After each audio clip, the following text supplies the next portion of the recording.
Pistol Pete and Rich Players recorded attempts to lure the plaintiff into a violent trap.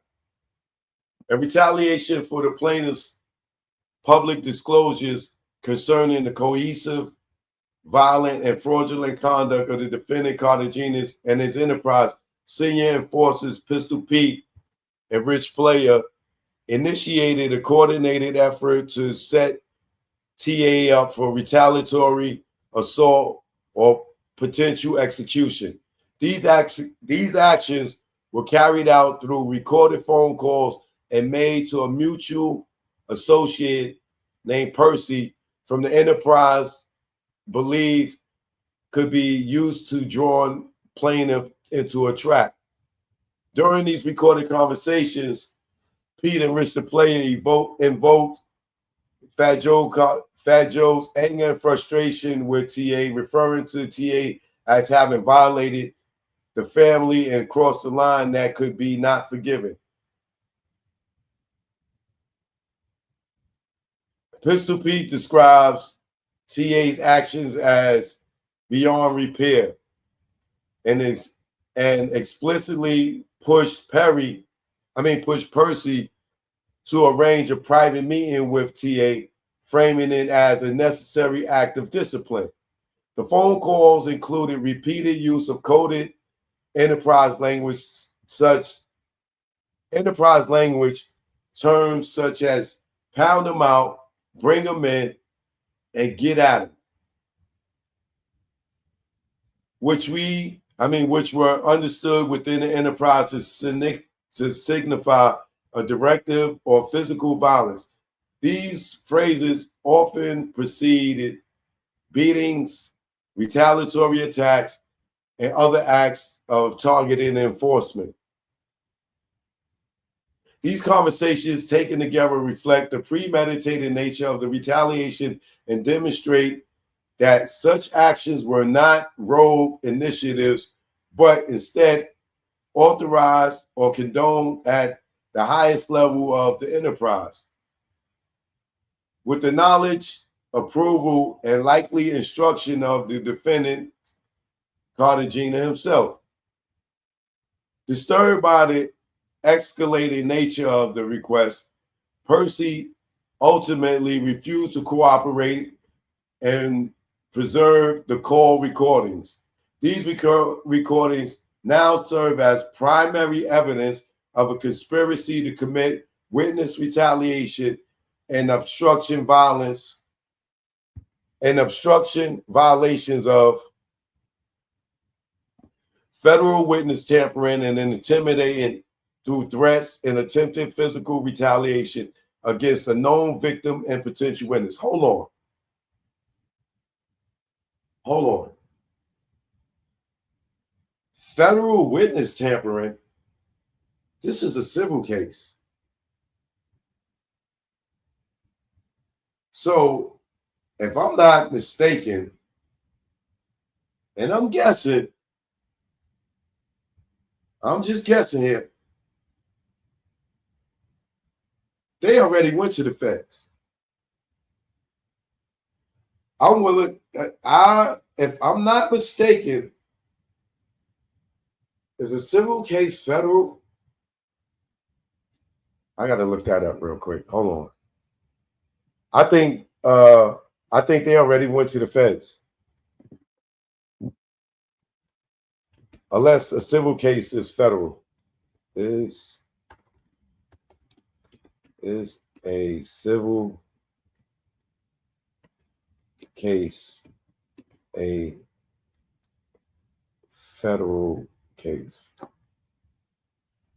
No, a civil case is not inherently a federal case. While federal courts handle civil cases, they are not the only venue for them.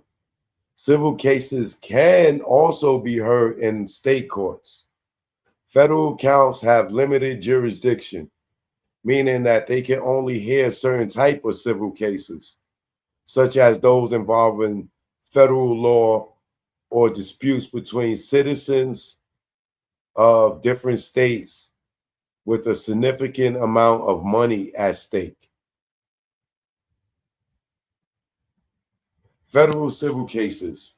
These cases involve disputes between parties that fall under federal law or U.S. Constitution, or when the parties are from different states. And the amount of the money in the controversy exceeds $75,000. Examples include cases involving federal civil rights, antitrust, or copyright issues.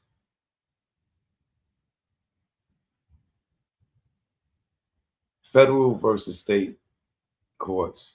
The majority of civil cases are handled at the state level. Federal courts only handle cases that meet specific jurisdictional requirements as outlined above. Oh, they went to the feds, bro. They went to the feds already. They already went to the feds. Oh, Fat Joe got a federal case coming down the pipeline. They went to the feds with this. Oh, they better leave this kid alone. There's a federal case already. Fat Joe just ain't been indicted yet. Or maybe they looking to see if they can federally indict him. If Fat Joe did anything since this guy they went to the feds already, bro.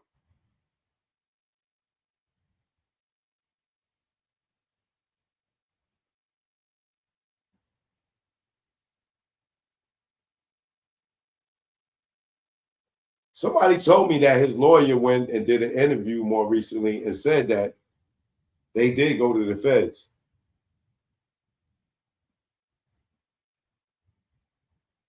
This is federal.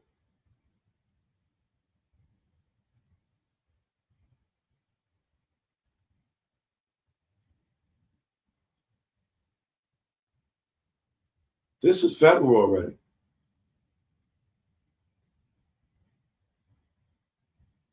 Disturbed by the escalated natures of the request, Percy ultimately refused to cooperate and preserve the callings. These records are now served as primary evidence of a conspiracy to commit witness retaliation and obstruction, violations of a federal witness tampering, and intimidation through the threats, attempted physical retaliation against a known victim and potential witness. Oh, this is New York. New York penal law. It ain't out of state. Yeah, Fat Joe is being investigated right now. And TA may be a potential witness in a federal crime, in this federal case.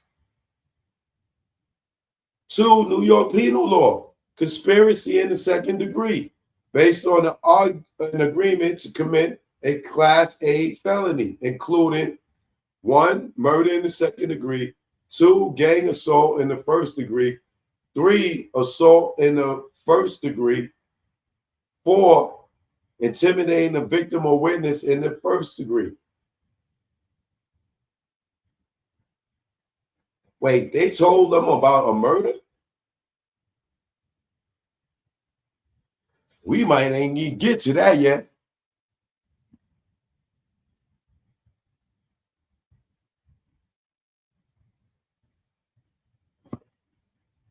Criminal solicitation in an attempt to commit violent felonies, including murder and aggravated assault.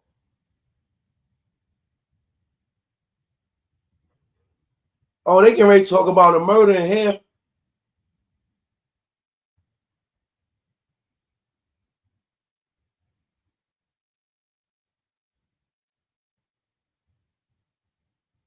Oh no, an attempt. Criminal solicitation in an attempt to commit violent felonies, including murder and aggravated assault. Oh, attempt. Oh, okay. In the attempt, so I guess them threatening his life.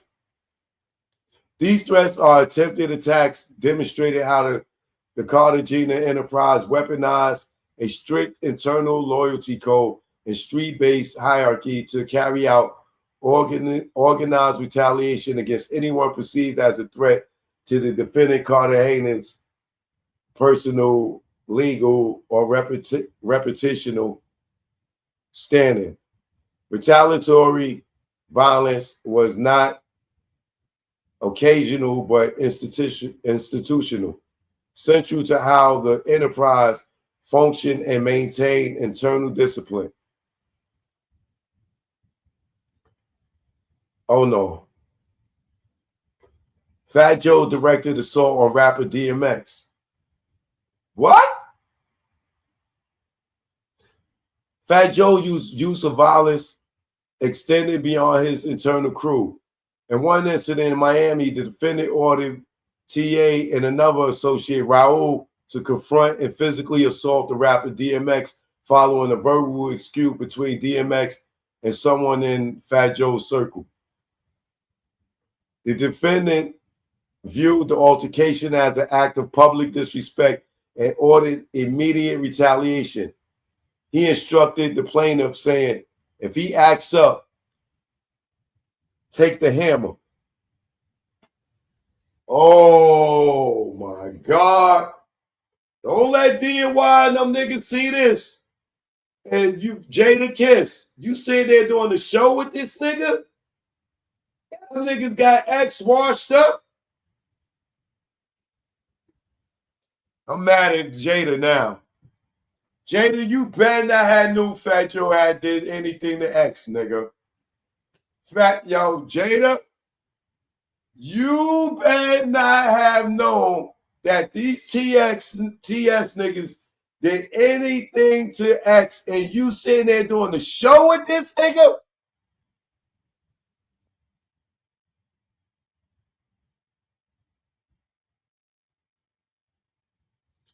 See, she ain't know where all the bodies is buried, and this nigga was being stingy with the money, and now he is his. Oh shit! Wait till you know DNY and them niggas know about the situation. They probably just ain't know who was behind it. And now this nigga Jadakiss is sitting on the couch with this nigga, and he got X washed up. Oh. Jada, you better not know about this, nigga. You better not know about this, because you would look so disloyal to all your fans, bro. You gonna start looking like Lord Jamal out here. Lord Jamal. The phrase, take the hammer, if he acts up, take the hammer. The phrase, take the hammer, was understood within the enterprise as authorization to use a firearm, not simply engage in a verbal or physical confrontation. Although the plaintiff ultimately diffused the encounter and avoided, oh, okay. I was getting ready to say, boy. Although the plaintiff ultimately diffused the encounter and avoided a violent outcome, his compliance in initiating a confrontation under the threat of the enterprise reprisal highlights that Fat Joe orders were non-negotiable. Within the structure of the Fat Joe enterprise or the Cartagena enterprise, verbal directives from the defendant, especially those involving threats of violence, were treated as mandatory. The defendant's conduct in this incident independently supports multiple predicate acts of racketeering under the federal and state law, including attempted assault in aid of racketeering, attempted murder and criminal solicitation under Florida law, conspiracy and an attempted assault, given that the order originated within Fat Joe's criminal enterprise and could have been executed across jurisdictions. This incident is a part of a broader pattern in which defendant Fat Joe employed trusted subordinates like were strategic and methodically issued to assert dominance and protect defendants' status in the entertainment industry. That pattern also includes an alleged murder for hire plot to targeting Curtis Jackson, aka 50 Cent, detailed below. Oh my God. Uh-oh.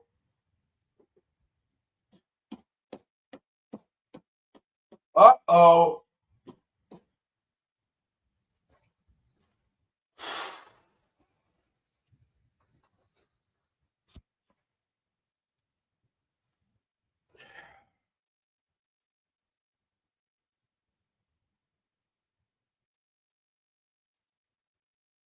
Now we all know that him and 50 had beef.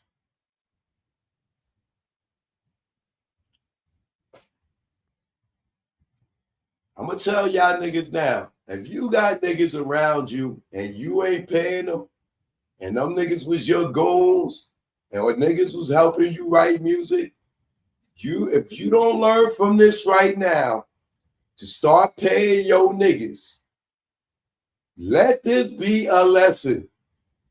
When you know a nigga know too much and you gonna let the nigga go back to the hood and be broke and then sit there and clown him and call him couch surfing and all that,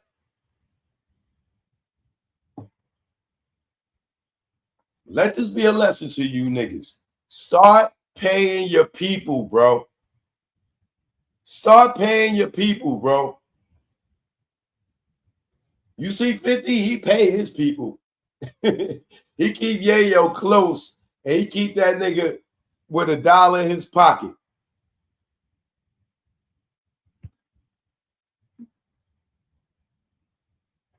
Prior federal tax conviction and DOJ documentation of enterprise pattern. The defendant prior criminal conviction further evidences his long-standing efforts to conceal racketeering proceeds and demonstrates both continuity and intent central to the RICO framework. I gotta applaud this lawyer.